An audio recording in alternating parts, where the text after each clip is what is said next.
Okay, we've made it to day 15. And as the title suggests, we're going to be talking about mindset. What I mean by mindset is that mindset is a place in your mind where you need to take yourself to be able to do the tasks that go from here all the way through to the end of this series. Having the right business mindset is extremely important. One of the main reasons I wanted to make this series is to have a video for each and every day for you to follow, to keep yourself accountable to follow through with it till the end. That in itself is a mindset. It's a mindset of success. It's a mindset of winning. It's a mindset of perseverance that I believe is going to help you to succeed. Now, when we talk about mindsets in business, this is where things get a little bit tricky because it's different to the mindset of working for someone else. When you work for someone else, you usually follow by the rules that have already been put in place for you to follow. When you work for yourself though,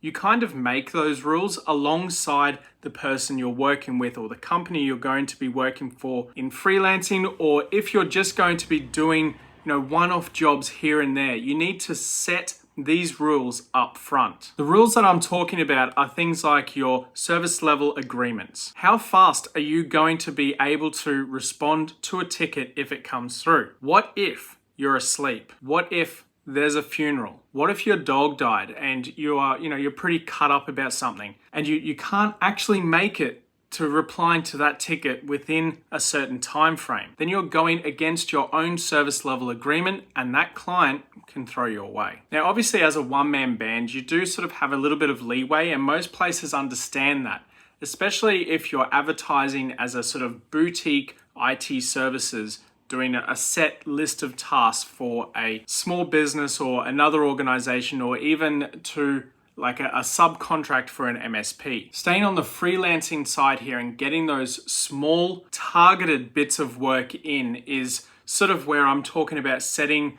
your different rules and getting into the right mindset to succeed. Now, a mindset exercise I sort of do by default when talking to clients is when I do outreach on LinkedIn, I make it as personal as possible. This definitely takes longer to message a lot of people and to create different sort of connections, and to present yourself differently does take a little bit of exercise. But this is a step that is going to need to be performed so that you come across as a professional person who is actually able to do the job that you've been saying you're able to do, and for them to then eventually, as a client or potential client, employ you to do the work that they want. Getting clients is extremely hard. Keeping clients is even harder. Once you have a disgruntled client, someone who's like pissed off with your work, it's impossible to get them back. It's almost impossible anyway. I think once you sort of get yourself in the frame of mind that you're not going to win every single outreach that you do,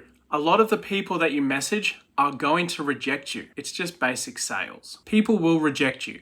People will be rude to you. But you kind of need to keep the blinders of success on to keep your trajectory in the right direction. You really need to push yourself ahead and say headstrong so that you can get out there and just do the work that you want to do after you've sold them the product. I'd be willing to say that 80% of running a business is sales. If you can't sell anything, then there's no work for you to do. And this is another important mindset that you need to get yourself into. A little trick here that I found works really well is to say to people that you're not a salesman. You say that you're an engineer or you're an IT professional, something like this, and that what you're proposing as a solution to their problem is from your technical experience, not from you trying to sell them something. This has actually worked for me so many times in the past. People really like that one-on-one interaction where they can, sort of understand you and see you as more of a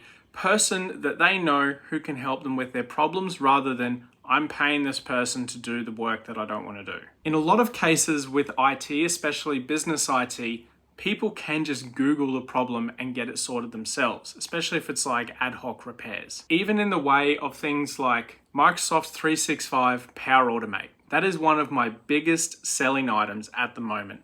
And if people just did a little bit of research and Googled it, then they'd be able to do it themselves. But they don't want to do that, and they don't understand the design and the flow of Power Automate, which is a benefit for me because that means I can sell that as a service. I don't want to sort of glaze this with a nice little bit of sugar over the top. It's really as simple as that. You are selling a service. And when you approach people to sell a service, they're going to reject you. Once you build a few loyal customers who just want ongoing work, continuous work, on and on and on, that's where you start to see success. And it does take a while. So please do prepare yourself for that. I guess to wrap this video up, and what I mean by mindset matters is that it really does matter to get yourself in the right sort of mind frame to say, I'm going to be successful. I'm going to be rejected, but I am going to win eventually. Brute forcing a business towards success like this does work. It absolutely does work. I've done it a few different times now. And by employing this tactic yourself, I'm sure that you can make it work for you